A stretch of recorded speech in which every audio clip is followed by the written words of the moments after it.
நண்பர்களே, இன்னைக்கு நம்ம பார்க்க போகிறது கத்திரிக்காயை பற்றியதான நன்மைகள், கத்திரிக்காயில் இருக்கக்கூடியதான பயன்கள், அதை குறித்து பார்க்க போகிறோம். கத்திரிக்காய் எப்படிப்பட்டது, எவ்வளோ ஹெல்த்தியானதுன்னு எல்லாருக்குமே தெரியும். இந்த கத்திரிக்காய் வந்து நம்ம உடம்புக்கு வந்து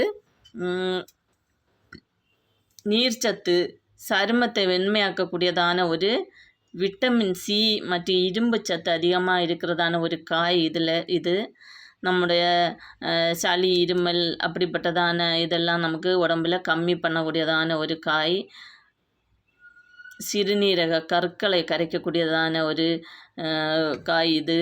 சளி, ஆஸ்மா, ஈரல் நோய்கள், வாத நோய்கள், உடல் பருமன் அதிகமாக இருக்கிறவங்க இது அதிகமாக எடுத்துக்கிட்டிங்கன்னா உடல் பருமன் கம்மியாகும்.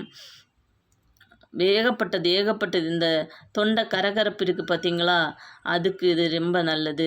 அப்புறம் பித்தம், அப்புறம் இந்த கொலாஸ்ட்ரல் அதிகம் இருக்கிறவங்க இதை எடுத்துக்கிட்டால் கொழுப்பை கரைக்கக்கூடியதான ஒரு இதில் இருக்குது.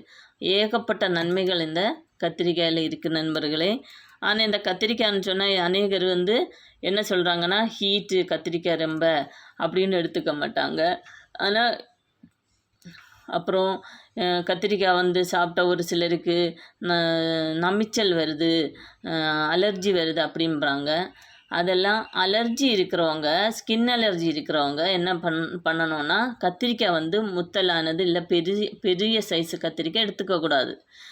எல்லாம் கத்திரிக்காய் இருக்குது பார்த்தீங்களா, அதுதான் எடுத்துக்கணும். அப்படி எடுத்துக்கிட்டோன்னா அந்த நமிச்சல், அந்த அலர்ஜி நமக்கு வராது. அப்புறம் இது கொழுப்பை கரைக்கக்கூடியதான ஒரு இதுக்கு ரொம்ப ரொம்ப ரொம்ப நல்லது நண்பர்களே. இதில் ஏகப்பட்ட நமக்கு விட்டமின்ஸ் இருக்குது. நியூட்ரியன்ஸு அப்படிங்கிற ஒரு விட்டமின் இதில் இருக்குது. அதுக்கு நமக்கு எதுக்கு உதவுதுன்னா, நம்முடைய அந்த நினைவாற்றலை அதிகரிக்கிறதுக்கு ரொம்ப ரொம்ப உதவுது. அதனால் மூளை செயல்பாட்டுக்கு உதவுது இந்த கத்திரிக்காய் வந்து. நம்ம வந்து கத்திரிக்காய் வந்து அதிகமாக நம்ம யாருமே அதுக்கு என்ன சொல்கிறது, ரெஸ்பெக்ட் அதிகமாக கொடுக்க மாட்டோம்னு தான் சொல்ல முடியும். ஏன்னா அதிகமாக கத்திரிக்காய் கிடைக்கும். அப்புறம் கத்திரிக்காய் வந்து அவ்வளவு இது இல்லை அப்படின்னு தான் எல்லோரும் நினைக்கிறீங்க, ஒரு சிலர் நினைக்கிறது. ஆனால் இதோடைய விட்டமின், இதோடைய ஹெல்த்து, இதோடைய பயன்கள் தெரிஞ்சவங்க அதிகமாக எடுப்பாங்க நண்பர்களே. எங்கள் வீட்டில் அதிகமாக யூஸ் பண்ணுவோம். இந்த கத்திரிக்காய் வந்து தொக்கு பண்ணுவோம், குழம்பு பண்ணுவோம், எல்லாத்துக்குமே யூஸ் பண்ணுவோம். இது வந்து எங்கள் வீட்டில் ரொம்ப பிடிக்கும்.